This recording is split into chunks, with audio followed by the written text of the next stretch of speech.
আসসালামু আলাইকুম রহমতুল্লাহি ওবারাকাতু। প্রুফরিডিং বিডি ইউটিউব চ্যানেল ও ফেসবুক পেজের পক্ষ থেকে আপনাদের স্বাগত। সম্মানিত ভিউয়ার্স, আমরা আজকে বাংলা ব্যাকরণের অত্যন্ত গুরুত্বপূর্ণ একটি নিয়ম রস্বউ ঠয়েকের ওঠে ও ঠয়েকের এর ব্যবহার জানব। সম্মানিত ভিউয়ার্স, প্রুফরিডিং এর ক্ষেত্রে এই নিয়মটি যদি কারো ভালোভাবে জানা না থাকে, সেক্ষেত্রে হলো বাক্যগুলো কারেকশন করতে গিয়ে অনেক কনফিউশনে পড়তে হয়। কেউ যদি নিয়ম মেনে এই নিয়মটি আয়ত্ত করতে পারে, সেক্ষেত্রে প্রুফ রিডিং করলে তার ফলাফলটা ভালো আসবে। সম্মানিত ভিউয়ার্স, আমরা আজকে সম্পূর্ণভাবে পুরোপুরি ভাবে এই হ্রস্ব ঠয়কের ও ঠয়কের ওঠে এর ব্যবহার জানব। সম্মানিত ভিউয়ার্স, আপনারা আশা করব ভিডিওটা সম্পূর্ণ দেখবেন। যদি টেনে টেনে দেখেন, সেক্ষেত্রে আপনারা বুঝতে নাও পারেন। তো প্রফেশনাল প্রুফ রিডিং এর ক্ষেত্রে আমরা আশা করব সম্মানিত ভিউয়ার্স আপনি পুরো ভিডিওটা দেখবেন। তাহলে চলুন আমরা ব্যবহারটা জেনে নিই। প্রথমে আমরা হ্রস্ব ঠয়কের ওঠে এর ব্যবহার জানবো। শব্দটা এই শব্দটা কোথায় ব্যবহার হয়, কিভাবে ব্যবহার হয়, আমরা একটু দেখে নিচ্ছি। সম্মানিত ভিউয়ার্স, আপনারা দেখতে পাচ্ছেন এখানে একটা লেখা আছে, এখানে একটু বড় করে লেখা আছে, তারপরেও আমি সংক্ষিপ্তভাবে বলে দেবো ইনশাআল্লাহ। ওঠে দিয়ে কোনো বাক্য শুরু হলে বা ওঠে শব্দটি বাক্যের কোনো জায়গায় ব্যবহার হলে, ওঠে বাক্য শুরু হতে পারে অথবা হলো বাক্যের যে কোনো জায়গায় এই ওঠে শব্দটা থাকতে পারে। এবং সে বাক্যে যদি একের অধিক অন্য কোনো ক্রিয়া থাকে, ওঠেও আছে একটা ক্রিয়া, ওঠে একটা ক্রিয়া, সেক্ষেত্রে হলো যে ওই বাক্যটার মধ্যে অন্য কোনো ক্রিয়াও থাকে, মানে ওঠে প্লাস অন্য ক্রিয়া থাকলে তবে ওই বাক্যে হ্রস্ব ও ঠয়কের যে ওঠে ওটা ব্যবহার করতে হবে। আমরা কয়েকটা উদাহরণের মাধ্যমে ব্যাপারটা ক্লিয়ার হয়ে নিব। ওটার আমরা চারটা উদাহরণ দেব, এই চারটা উদাহরণের মাধ্যমে আপনি ক্লিয়ার হয়ে নিতে পারবেন। এক নম্বর যে উদাহরণটা, আরিফ ঘুম থেকে উঠে খেলতে যায়। এখানে যায় একটা ক্রিয়া, খেলতে যাওয়ার যে একটা ক্রিয়া, আর ওঠে একটা ক্রিয়া। তো খেলতে গেলে আরিফ ঘুম থেকে উঠে খেলতে যায়, তার মানে এখানে দুটা ক্রিয়া। এখানে এজন্য যদি আমরা বলেছি যে সূত্র হলো, যদি এখানে ওঠে বাক্যে যে কোনো জায়গায় ব্যবহার হবে প্লাস অন্য একটা ক্রিয়া থাকতে হবে, তাহলে অন্য একটা যদি ক্রিয়া থাকে তখন হবে কি হ্রস্বউ ঠয়কের। আচ্ছা, আমরা আরেকটা উদাহরণের মাধ্যমে ব্যাপারটা ক্লিয়ার হয়ে নেব। যে দোলনায় উঠে দুলতে থাকে, এই যে থাকে একটা হলো, আর হলো যে ওঠে একটা। তো সে দোলনায় উঠে দুলতে থাকে, এখানে দুটো ক্রিয়া দেখা যাচ্ছে, মানে একটা ক্রিয়া দুটা ক্রিয়ার ভাব দেখা যাচ্ছে। উঠে এখানে কিন্তু ক্রিয়াটার এখানে শেষ হয়নি, ক্রিয়াটার ভাব কিন্তু ওঠেতে শেষ হয়নি, শেষ হয়েছে থাকেতে গিয়ে। তো আমরা হলো যে এটার সহজ নিয়ম হলো সমাপিকা ক্রিয়া ও অসমাপিকা ক্রিয়া। তো সমাপিকা ক্রিয়া অসমাপিকা ক্রিয়া যদি আমরা বলে দিই, তো প্র্যাকটিক্যাল না দেখানো হলে অনেক সময় বুঝে ওঠা যায় না যে আসলে ওঠেটা কোথায় গিয়ে শেষ হবে। তা আমরা দেখতে পাচ্ছি হলো যে সে দোলনায় উঠে দুলতে থাকে, এ থাকে ক্রিয়াতে গিয়ে হলো এটার ভাবটা স্পষ্ট হয়েছে, ওঠেতে না। এজন্য এখানে রস্বউ ব্যবহার করতে হবে। আর একটা উদাহরণ দিচ্ছি, মালিয়া ভোর 4টায় উঠে পড়াশোনা শুরু করে। তো এখানে শুরু করে একটা ক্রিয়া আর ওঠে একটা ক্রিয়া। তো আমরা বলতে চাচ্ছি যে হলো যে ওঠে যদি ব্যবহার যে কোনো বাক্যের যে কোনো জায়গায় ব্যবহার হতে পারে, কিন্তু আরো একটা ক্রিয়া থাকলে হ্রস্ব ঠয়কের ব্যবহার হবে। আশা করি ক্লিয়ার হচ্ছে। তো আমরা আরো একটা শেষ উদাহরণটা দিব ওঠে নিয়ে। আচ্ছা, মাঝে মাঝে কাজ থেকে উঠে এসে নাস্তা খেয়ে যেও। এই যে হলো, এই যে উঠে এসে আর খেয়ে যেও, দুটো ক্রিয়া।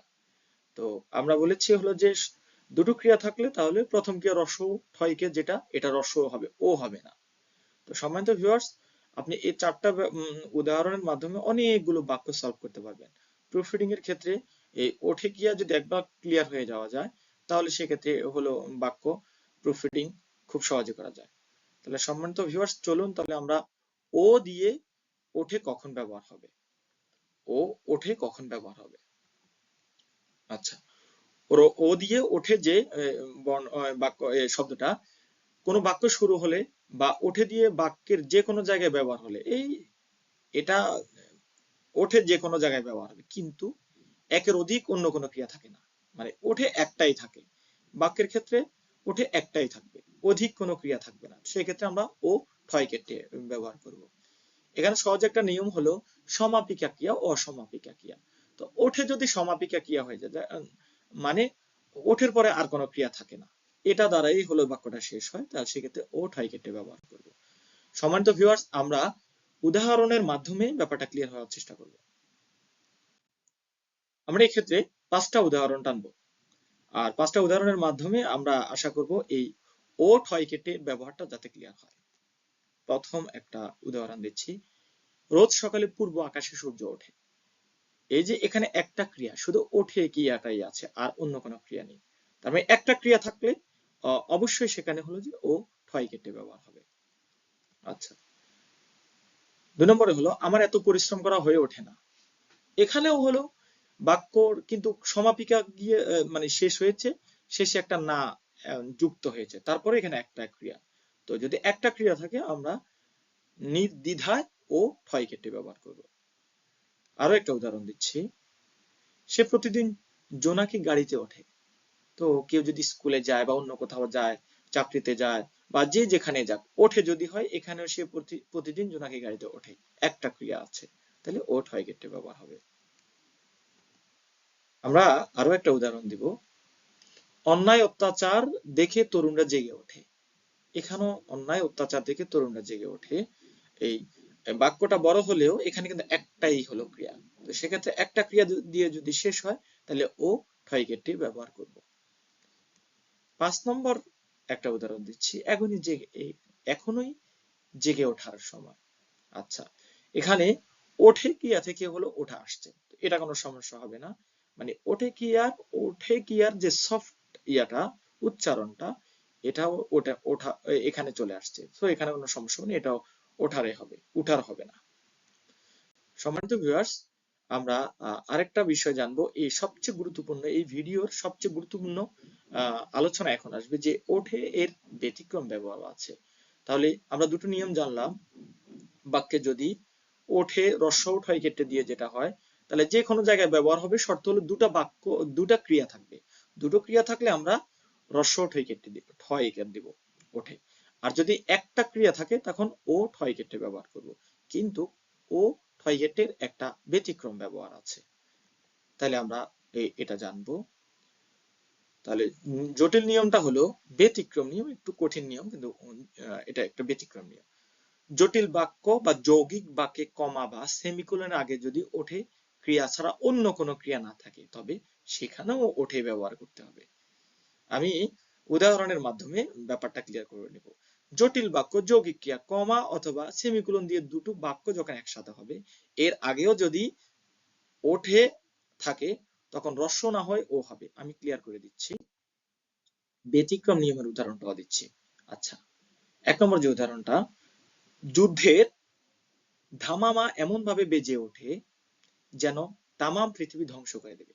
আচ্ছা, তো এখানে হলো একটু মানে খেয়াল করলে বোঝা যাবে যে ওঠে দ্বারা হলো সংক্ষিপ্ত একটা বাক্য, মানে বাক্যের একটা খণ্ড অংশ কিন্তু ওঠে দ্বারা শেষ হয়েছে। তো এখানে রস্য না হয়ে ও বসবে, একটা খণ্ড অংশ শেষ হয়েছে। যুদ্ধে ধামামা এমন ভাবে বেজে ওঠে যেন তামাম পৃথিবী ধ্বংস করে দিবে। এখানে কিন্তু আগে রস্য বসবে না, এটা হলো খণ্ড বাক্য। যদি ভাবটা খণ্ড বাক্যের ভাবের আগে যদি হলো যে রস্য থাকে তখন সেখানে ও হবে, মানে এখানে একটাই ক্রিয়া আছে। আরো একটা উদাহরণ দিচ্ছি। সে যদি তাড়াতাড়ি ঘুম থেকে না ওঠে তবে সফল হবে না। তো এই হলো উদাহরণ। তার মানে হলো এখানে কমা না হয়ে সেমিকোলন থাকতে পারতো, তো তাহলে এখানে আমরা রস্য না ব্যবহার করে ও ব্যবহার করব। আরেকটা দেখছি, কামান গর্জে ওঠে, কারণ গর্জে ওঠাই তার ধর্ম। এখানে এই যে ওঠে, এখানে রস্য হবে না, যেহেতু এটা সেমিকোলনের আগে বসছে, কামান গর্জে ওঠে, সমস্যা নাই, এটা দিয়ে আমরা বাক্যের ভাবটা শেষ হয়েছে। কারণ গর্জে ওঠাই তার ধর্ম। এই যে তার ধর্ম, পরেরটা আরেকটা উঠার হবে না, পরেরটা হলো সফট উচ্চারণ হবে ওঠার। তার মানে ওখানেও কিন্তু একটাই হলো সমাপিকা ক্রিয়া আছে।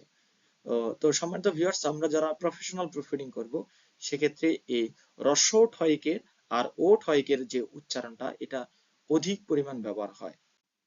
সম্মানিত ভিউয়ার্স, আমার এই ভিডিওটা যদি ভালো লাগে তাহলে অবশ্যই আমার পেজ ও চ্যানেল ফলো করুন, আর আমার ভিডিওগুলো শেয়ার করে দিন। এখানে নিয়মিতভাবে প্রফেশনাল প্রুফরিডিং সংক্রান্ত টিপস ও ট্রিক্স এবং প্র্যাকটিক্যাল প্রুফ রিডিং শেখার উপকরণগুলো আমরা আপনাদের মাঝে শেয়ার করব ইনশাআল্লাহ।